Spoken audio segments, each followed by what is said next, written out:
Bhendi is one vegetable that is even loved by children, forget the adults. And how beautiful to make a vegetable without onion and garlic for this Ganpati, which is going to be loved not by just Lord Ganesha but by the little children also. So today let's see how to make the Maharashtrian style Bharli Bhendi. So basically I have taken 1/4 kg of bhendi and I'm just going to slit it slightly in the middle over here. Give a nice deep slit.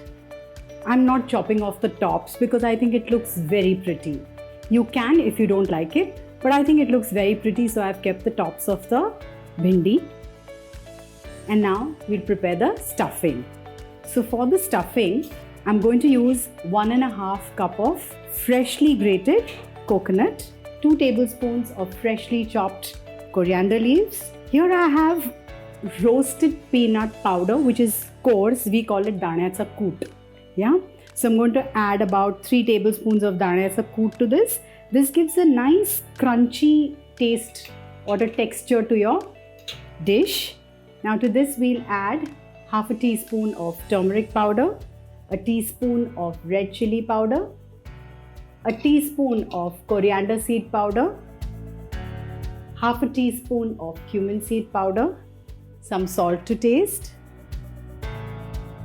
2 teaspoons of sugar and juice of 1/2 lemon. Mix the mixture very well and then we're going to stuff this into the bhendi. Now there's something that I'd like to tell you. If you have grated the coconut rather thick, then what I recommend is just coarse grind it without any water, just blitz it rather into the mixer grinder jar for a few seconds, because we can't have possibly very thick pieces of coconut because it won't get easily stuffed inside the bhendi and the masala tends to fall off. So now our stuffing is ready and let's start stuffing the bhendi. So remember, the insertions that you're making in the bhendi have to be nice and deep so that the masala penetrates easily.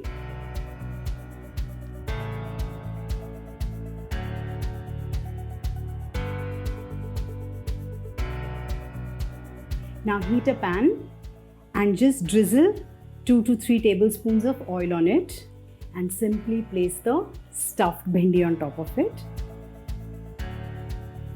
Just see to it that when you're placing the bhendi, the stuffing side is on the top. So now just cover this and for 5 to 7 minutes cook it on a medium to low flame. Yeah. So choose not very small size but a decently small size bhendi. They cook really fast and the color also remains nice and fresh. Now after 5 to 7 minutes, this is how the bhendi is going to look. Keep the flame on a medium, not on a high, okay? Just increase the flame slightly. You can see because the bhendi is very tender and very nice, it's getting cooked without flipping them on either of the side. You just place them in a pan and you've cooked them. Now after 5 minutes, the bhendi is definitely cooked. I've tried and tested this many times. So see how beautiful it's looking. The color of the bhendi is also not changed too much.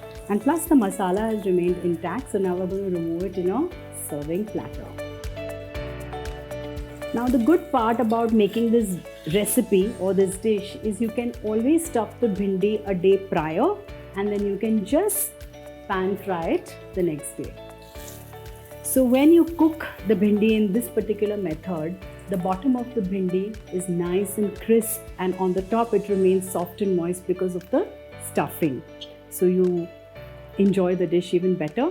So our bharleli bhendi is ready to be served.